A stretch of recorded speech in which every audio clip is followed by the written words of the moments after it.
ስለዚህ የዛሬ ዱዓ አላደርግም በየታውቁት ለውነቱ ወንድሞቻችን የኦርቶዶክስ አባቶች በሰፊው አድርገዋል ወገባችን ሲንቀጠቀጥ ቁማን ያና ምን ብለናል ሀገራችንን አማን አላህ ያርግልን እኛ ንጹህ አላህ ያርገን አመራሮቻችን አዛኛ አላህ ያርጋቸው نزلمتنا ويموت صفة فرد يرقبنا حي لا يموت عزرائيل يميلو تالبن انقديا اين ولا مخلوق ترى يميندا እንደ አባ መፍቀሪ እንደ አባ ሽኖዳ ተሸከመው ሄዱ የሰው መውደደዳ የሀገሩ አርካ ያብሮነቱ ሲሳይ ሙፍቲ እንደ መፍቀሪ የወሎ ሰው መሳይ ፍቅር ብቻ ነበርም አካላቸው ሲታይ ወዙ የተለወጠ አፈር ሆነ ከላይ ከመምህር ኤፍሬም ለተቀዳሚ ሙፍቲ ሐጂ ዑመር ኢድሪስ የተጻፈ وعلى آل سيدنا محمد صلاة يجد بها قائلها ثقيلة عند مماته اللهم صل وسلم على سيدنا ومولانا محمد የሀገሩ አርካ ያብሮነቱ ሲሳይ የተባለላቸው አባት አሸለቡ እስላም ክርስቲያኑ በአንድ ይወደዳቸው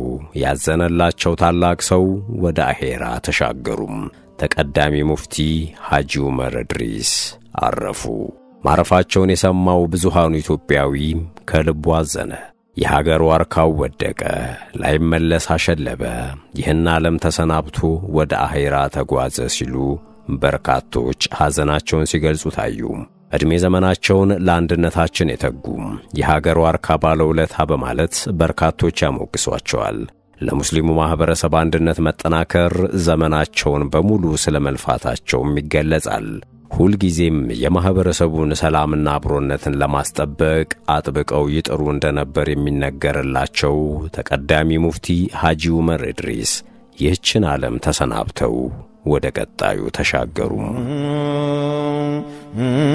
زنت علم نبار يهونا عند بحر سنت ولي نبار يهونا طيار ሁሉን ያሳወቀው ባጢን ወዛሂር ተቀዳሚ ሙፍቲ ሐጂ ዑመር ኢድሪስ ከአባታቸው ኢድሪስ ዘለቀና ከናታቸው ምንን ሽፋው በቀድሞ አጠራር በወሎ ክፍለ ሀገር በወረ ሂመኑ አውራጃ አሁን ለጋምቦ ወረዳ ገነቴ በመተባል ቀበሌን የተወለዱት በዚያውም ተወልዶ ባደጉበት ቀዬ ቁርአንን እስከ ተፍሲር ድረስ ተማሩ ጎበዝ አራሽ ነበሩ የሚሏቸው ገበሬው አባታቸው ኢድሪስ ዘለቀ ልጃቸው ዑመር እንደሳቸው ጎበዝ አራሽነትን እንዲወርሱ ካልሆነም ባለስልጣን እንዲሆኑ ይመኙ ነበር ሐጂ ዑመር ኢድሪስ ግን ከዚያ ይልቅ ወደ መንፈሳዊው አይደሉም ከቁርአን እስከ ተፍሲር ድረስ ከተማሩ በኋላም ወደ ደሴ በመጓዝ ሐዲስን ለመማር ወሰኑ በኢትዮጵያ እስልምና ታሪክ ስማቸው በጉል ከሚነሳው ከሐጅ መሐመድ ሳኒ ሐቢብ ሐዲስን ተማሩ በወቅቱም ቀዳማዊ ኃይለ ሥላሴ ሐጂ መሐመድ ሳኒ ሐቢብን ወደ አዲስ አበባ እንዲመጡ ባዘዟቸው ጊዜ ሐጂ ዑመር ኢድሪስም የሐዲስ ትምህርታቸው እንዳይቋረጥባቸው በማሰብ ተከትለዋቸው ወደ አዲስ አበባ መጡ ወደ አዲስ አበባ መተው ከተለያዩ መምህራኖቻቸው የሚፈልጉትን የሃይማኖት ትምህርት ከተከታተሉም በኋላ ሃይማኖታዊ ትምህርቶችን በማስተማር ማገልገል ጀምረዋል ተቀዳሚ ሙፍቲ በተለያዩ ሥራዎች በመመረጥም ሙስሊሙን ህብረተሰብ በቅንነት ሲያገለግሉ መቆየታቸው ተነግሯል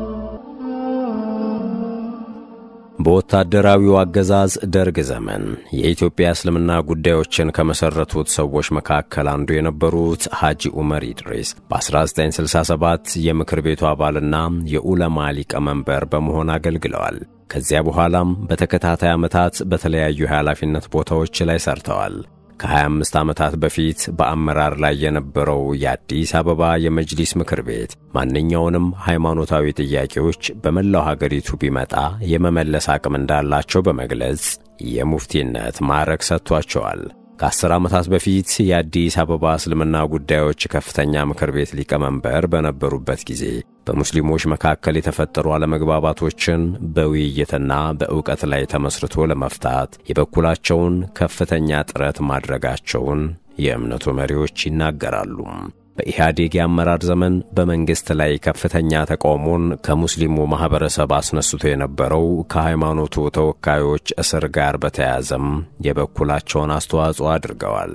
ሐጂ ዑመር የኢትዮጵያ ሙስሊሞች መፍትሄ አፈላላጊ ኮሚቴ በእስር በነበሩበት ጊዜ ከሌሎች የሙስሊም መምህራንና አባቶች ጋር በመሆን ለ4 ዓመታት መንግስትን ከኮሚቴዎቹ ጋር ለማስታረቅ የታሰሩት እንዲፈቱና መንግስትም ይቅር እንዲል ብዙ ጥረዋል። በ2011 ዓመተ ምህረት ሐጂ ዑመር ኢድሪስ የኢትዮጵያ እስልምና ጉዳዮች ጠቅላይ ምክር ቤት ፕሬዝዳንት ሆነው ተመርጠው አገልግለዋል። ብዙዎች ተቀዳሚ ሙፍቲ ሐጂ ዑመር ኢድሪስ ዕድሜ ዘመናቸውን ለአንድነታችን የተጉ የሀገር ዋርካ ባለውለታ ሲሉ ይገልጿቸዋል። ለሙስሊሙ ማህበረሰብ አንድነት መጠናከር ዘመናቸውን በሙሉ መልፋታቸውን የሚገልጹ ወገኖች የነበራቸው ጥረት ሁልጊዜ የማህበረሰቡን ሰላምና አብሮነትን ማስጠበቅ ነበር ይላሉ። ተማሪ ይሰደብ ነበር፣ ደረሰውን ይሰደባል። ደግሞ ተማሪ ሆኖ መስጂድማ ይገባል፣ ወጣቱ መስጂድማ ይገባል።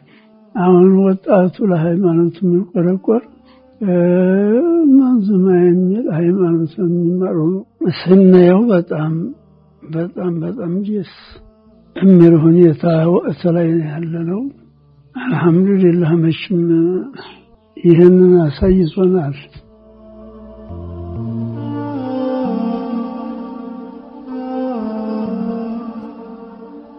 ጥቅምት 9 ቀን 2018 ዓመተ ምህረት ይህችን ዓለም የተሰናበቱት ተቀዳሚ ሙፍቲ ሐጂ ዑመር ኢድሪስ ሞታቸው በኢትዮጵያ ሙስሊም ማህበረሰብና በመላው ኢትዮጵያውያን ዘንድ ጥልቅ ሐዘንን ፈጥሯል። እሳቸውን ማጣት እጅግ ከባድ መሆኑን በእጅጉ ትልቅ ሐዘን ስለመሆኑ በርካቶች ገልጸዋል። ጠቅላይ ሚኒስትር አብይ አህመድ በሐዘን መልእክታቸው በአመራር ዘመናቸው የተለያዩ ወገኖች ወደ አንድነት እንዲመጡና የእስልምና ጠቅላይ ምክር ቤት በሕግ ዕውቅና እንዲኖረው ባደረጉት አስተዋጽኦ ሁሌም እንደሚያስታውሷቸው ገልጸዋል። የአዲስ አበባ ከተማ አስተዳደር ከንቲባ አዳነች አቤቤ በበኩላቸው እጅግ ትሑት፣ የሀገር ወዳድ ምልክት፣ በሁሉም ዘንድ የሚወደዱ የሚደመጡና የሚከበሩ አባታችን ነበሩ ሲሉ ገልጸዋቸዋል። የሰው መውደድ የበዛላቸው ተቀዳሚ ሙፍቲ ሐጂ ዑመር ኢድሪስ በአስክሬናቸው ሽኝት ወቅት የታየው እውነት ምን ያህል በሕዝብ ልብ ውስጥ እንዳሉ የሚያሳይ ነው። በሚሊኒየም አዳራሽ በነበረው የአስክሬን ሽኝት መርሃ ግብር ላይ ሲገለጽ የተሰማውም ይኸው ነው። በመርሃ ግብሩ ላይ ንግግር ካደረጉት መካከል የኢፌዴሪ ፕሬዝዳንት ታዬ አጽቀሥላሴ መልእክት የሚያስረዳንም ይህንን ነው። ኢትዮጵያ ዛሬ ታላቅ ሰው አጣለች። መሪር የሐዘን ቀን ነው። ተቀዳሚ ሙፍቲ ሐጂ ዑመር ኢድሪስ በሕይወት ዘመናቸው ማስተዋልን፣ ትዕግስትን ካስማቸው ድንኳናቸው አድርገው የኖሩ እንቁ ኢትዮጵያዊ ናቸው። ለመላው ኢትዮጵያዊ ይህንን ዕውቀታቸውን ያስተማሩ ናቸው። በጎ መምህር፣ በጎ አባት፣ መልካም አባት ነበሩ። በእውቀታቸው በጥበባቸውና በርጋታቸው ለሁሉም ኢትዮጵያዊ ማሰላሰልን፣ ማጤንን፣ አቅል ማድረግን እየኖሩበት ራሳቸው አስተምረዋል። ደግ አባት፣ ቅን መምህር ነበር። ስንት ጎበዝ ነበር ሲያዩት የሚያምር፣ ስንት ቆንጆ ነበር የሆነ እንደ ሑር፣ ስንት ሹም ነበረ ባለ ብዙ አሽከር፣ ያን ሁሉ አደረገው ሞት እንዲህ አልነበረ። ያን ሁሉ አደረገው ሞት እንዲህ አልነበረ። የኢትዮጵያ የሃይማኖት ተቋማት ጉባኤ በበኩሉም ተቀዳሚ ሙፍቲ የሕዝበ ሙስሊሙ ብቻ ሳይሆኑ በምክራቸውና በተግሳጻቸው በመላው ኢትዮጵያውያን መወደድና ክብርን የተጎናጸፉ ታላቅ አባትና መሪ፣ የሀገር ሽማግሌና ዋርካ እንደነበሩ አስታውሷል። ሰው ሁኑ፣ ሰውነት ይቀድማል የሚለው ምክራቸውና ተግሳጻቸውን በማስታወስ ጭምር።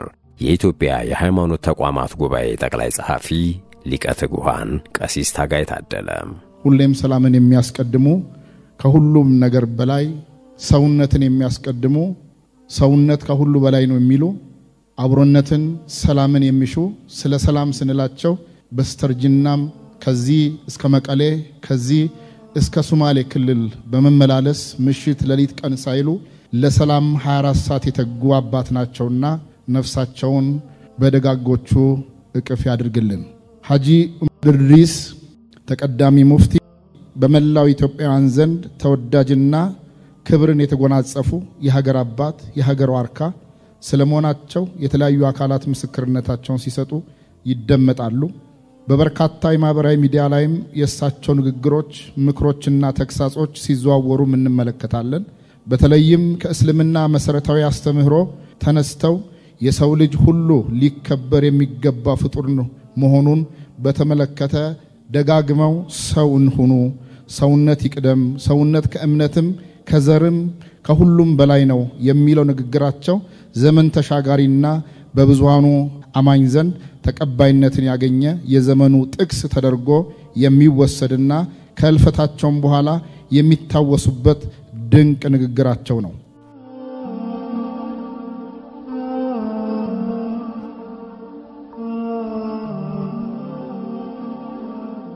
ትላንት ጥቅምት 10 2018 ዓመተ ምህረት በሚሊኒየም ከነበረው ያስክሬናቸው ሽኝት በኋላ የተቀዳሚ ሙፍቲ ሐጂ ዑመር ኢድሪስ ሥርዓተ ቀብር ተፈጽሟል።